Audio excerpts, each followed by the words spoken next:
sekecil ini akan udah berapa hari? Seminggu itu. Seminggu. Ini balik modal nggak kalau kayak gitu? Nggak balik modal. Bisa laku berapa sih Pak taksiran Bapak? Kalau ini jenisnya Kalimaya Black Opal, seukuran segede gini, ya antara kisaran harga dari 50 sampai 100 juta.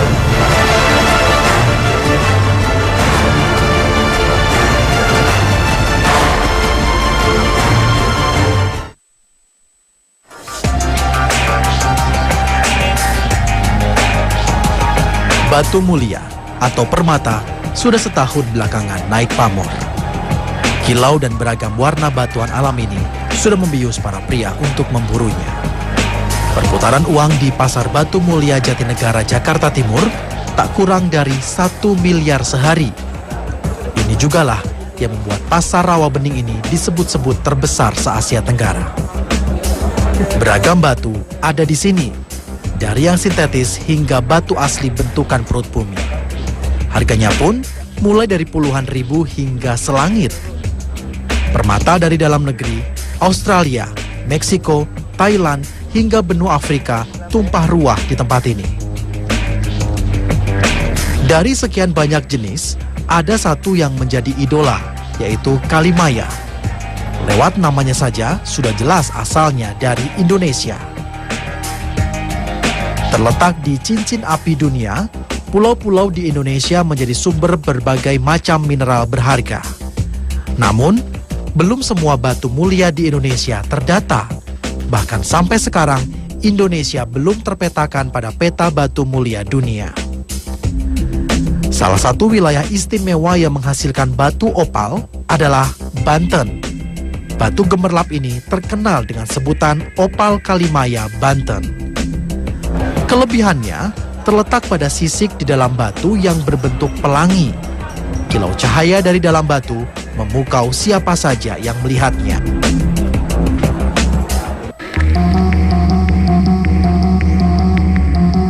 Dari ibu kota, kami bergeser 100 km ke Lebak, Banten. Lebak adalah satu-satunya penghasil Kalimaya di Indonesia. Yang paling terkenal adalah di Kecamatan Curug Bitung. Letaknya cukup pelosok di perbatasan antara Bogor dan Banten. Salah satu tambang yang masih bertahan adalah di desa Ciburuy. Di antara pepohonan, rupanya banyak yang sedang sibuk bekerja. Menarik ember dari lubang tanah, membuang sisa pahatan dari pekerja di bawah. Ya, batu Kalimaya terbenam di dalam tanah, perlu usaha ekstra untuk mendapatkannya. Lubang-lubang ini dalamnya tak kurang dari 15 meter. Jarak antara lubang hanya beberapa meter saja. Di Ciburuy ini ada lebih dari 30 lubang. Satu lubang biasanya dimiliki oleh 5 orang. Tambang Kalimaya sudah eksis sejak puluhan tahun lalu di tempat ini. Namun permintaan tak pernah sebesar 2 tahun belakangan. Kalimaya benar-benar menjadi batu mulia. Di antara jenis Kalimaya lain di dunia, dari Bantenlah yang paling diminati. 7 hari dalam seminggu, pemburu batu ini bekerja. Tak jarang, mereka bahkan kerja malam hari selama 24 jam penuh. Tak ada pantangan berarti di tambang ini. Siapa yang kuat, dia bebas mencari di lubangnya. Berbekal lampu kepala, perlahan saya turun sedalam 18 meter.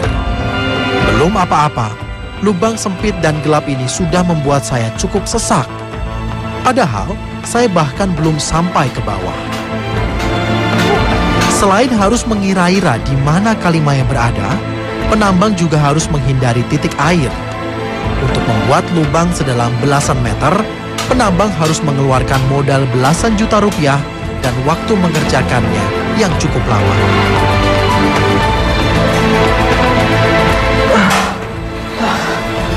Lumayan ya, ini licin banget dan harus ekstra hati-hati. Ini baru masuknya, kita masih lihat ke dalam seperti apa.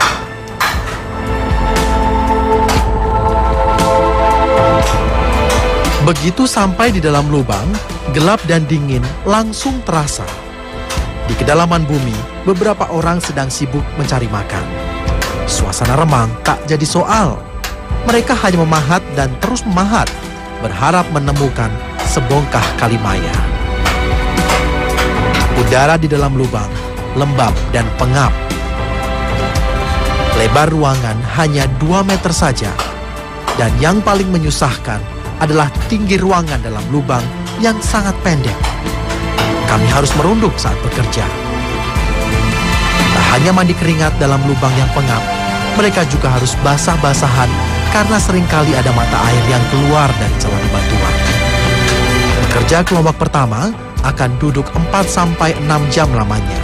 Setelah itu, bergantian dan mereka bekerja di atas. Segala kesusahan ini sebenarnya belum seberapa. Bahaya yang lebih parah mengintai dan menghantui pencari batu.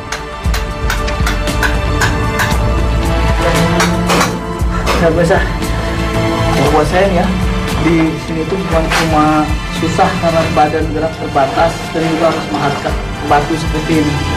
Tapi saya nggak lupa ini di Banten. Di Banten salah satu daerah yang rawan gempa di Pulau Jawa.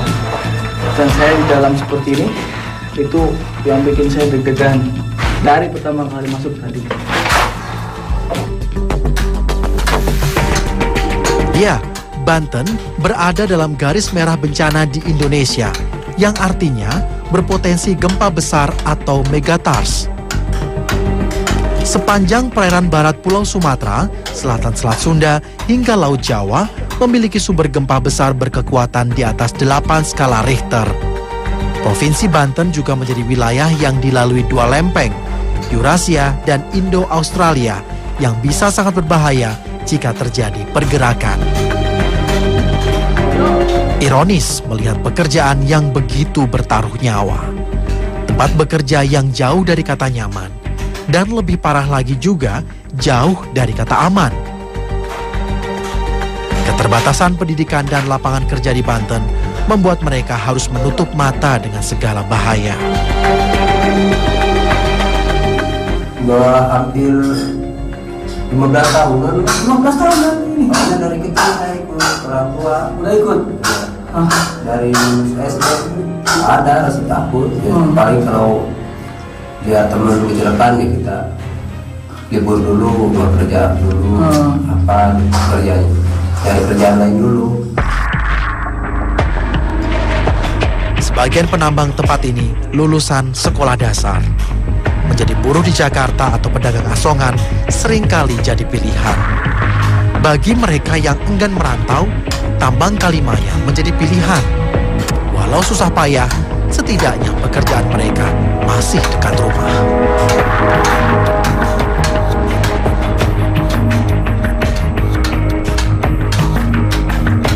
Semakin hari, kalimaya semakin susah saja untuk didapatkan.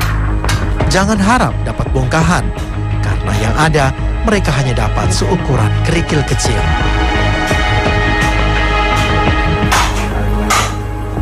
Ini, Udah kebangun. Kang, buat dapat batu sekecil ini, Kang udah berapa hari menggali? Seminggu. Ini kalau yang ini udah berapa hari? Tuh seminggu itu. Seminggu. Ini balik modal nggak Kang kalau kayak gitu? Hah? Enggak sih, enggak sih. Hah? Enggak. Nggak balik modal? Enggak. Paling ngutang dulu ke warung. Ngutang dulu. Ntar kalau dapat batu bayar. Kalau dapat? Iya. Kalau nggak dapat? Ya gimana aja.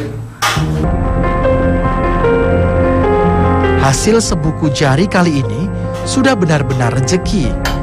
Berminggu-minggu atau bahkan lebih dari 1 bulan kesabaran penambang diuji di dalam lubang. Mereka terus memahat tanpa tahu kapan akan mendapat hasil. Kalau ini jenisnya kalimaya black opal seukuran segede gini, ya antara kisaran harga dari 50 sampai 100 juta.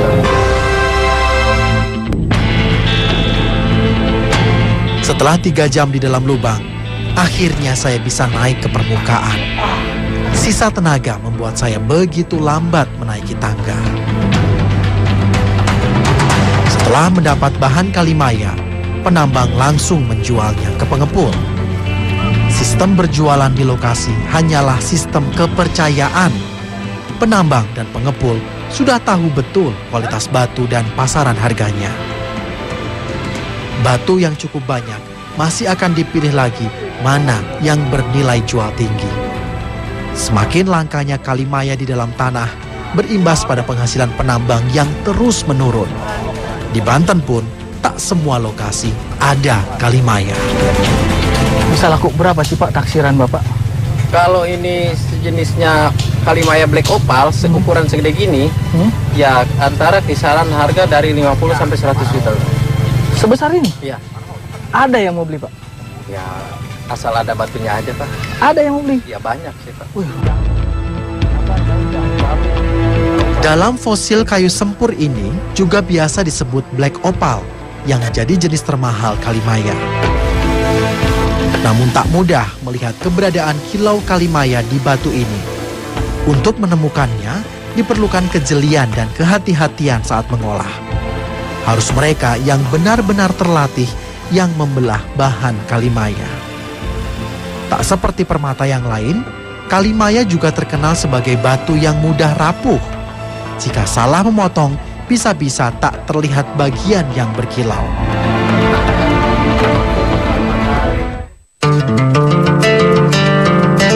Satim sudah 2 tahun menjadi pencari di dalam lubang. Tiap tengah hari, Satim biasanya pulang ke rumah yang jaraknya cukup dekat dengan lokasi. Hari-hari ini menambang kalimaya sungguh tak mudah. Batu tak lagi muncul dalam bentuk bongkahan, namun hanya pecahan kecil saja. Walau banyak yang menggantungkan penghasilannya pada keberadaan kalimaya, hidup penambang masih berada di bawah garis kemiskinan. Hanya keluargalah yang membuat Satim pantang menyerah. Si kecil Zahwa yang baru 1 tahun menjadi alasan kuat dirinya tak merantau ke kota. Tapi kalau ini rumah sendiri dari usaha yang sekarang apa yang sebelumnya Pak? Sebelumnya. Sebelumnya. Jualan apa dulu? Ya jualan aksesoris. Aksesoris. Ya. Terus kenapa pindah ke batu? Ya nyoba-nyoba kan sekarang lagi musimnya, lagi banyak yang gali-gali gitu. Jadi ikut-ikutan. Beberapa kali mendapat hasil lumayan, membuat Satim jatuh cinta. Tapi sejak awal tahun 2014, batu kalimaya kian langka. Penghasilan Satim ikut menyusut. Bukannya berganti pekerjaan, Satim justru semakin penasaran. Itu terakhir dapat yang gede berapa kan? Berapa? Sekitar 3 jutaan. 3 jutaan kebagian 1 orang. Enggak, tuh kebagiannya paling 500 ribuan. Oh, 3 juta itu dibagi lagi? Iya, dibagi 6 sama yang punya gitu, yang punya tanah itu kan kebagian, 1 bagian. Itu berenam akan 3.500.000 bagiannya. Ya, Itu udah gede tuh. ya lumayan lah. Nah, kalau yang kecil-kecil biasa dapat berapa? Ya kecil-kecil 50.000, 100.000 ya, dapat. Pekerjaan Satim terdahulu pasti tak bisa memberikan uang besar dengan tiba-tiba. Namun, dari menambang batu, dirinya pernah mendapatkan uang bersih 3 juta rupiah hanya dalam semalam. Keberuntungan seperti inilah yang kerap membuat Satim dan ratusan penambang kalimaya enggan pindah profesi. Lepas makan siang, Satim bersiap kembali ke tambang. Ani sang istri dan putrinya ikut menemani. Dengan modal sebilah pisau dan kejelian melihat timbunan batu, Ani mengais sampah batu sisa dari dalam tanah. Warga sekitar menyebutnya dengan neck track. Ya, neck track sebenarnya hanya kebiasaan untung-untungan saja. Ani berharap banyak dari limbah kalimaya di pinggir lubang. Dirinya berharap ada batu berharga yang tersisa dari lubang tambang. Pernah sekali waktu bapak nggak dapat, ibu dapat? Pernah. Oh, malah bisa gedean ibu ya? tergantung batunya. Kalau bagus sampai 200, kalau jelek mah paling cuma 100. Meledaknya harga batu alam di negeri ini membuat Kalimaya juga semakin dicari. Namun bagi ibu satu anak ini, meriahnya penambangan Kalimaya ibarat dua mata pisau. Sebelumnya, sang suami selalu ada di rumah menjelang petang. Kini seringkali Satim bekerja dari pagi sampai pagi lagi. Takut gak? Kalau bikin TikTok itu kayak kalau sampai malam ya, kita tuh nggak bisa tidur, rasanya tuh kemana gitu, nyari hidup kita tidur, soalnya di sini tidur apa enggak gitu. Makan apa enggak? Iya, ini gitu ya, cemas lah gitu mikirin suami kalau nggak ada di rumah. Satim dan Ani hanya sebagian kecil dari banyaknya warga yang bergantung hidup dari berburu Kalimaya.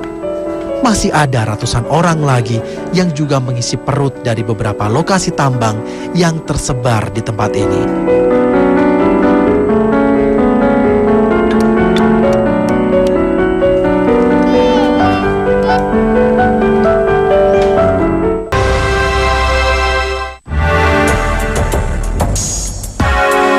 Saya sungguh tak menyangka demam batu permata benar-benar marak di pelosok Banten.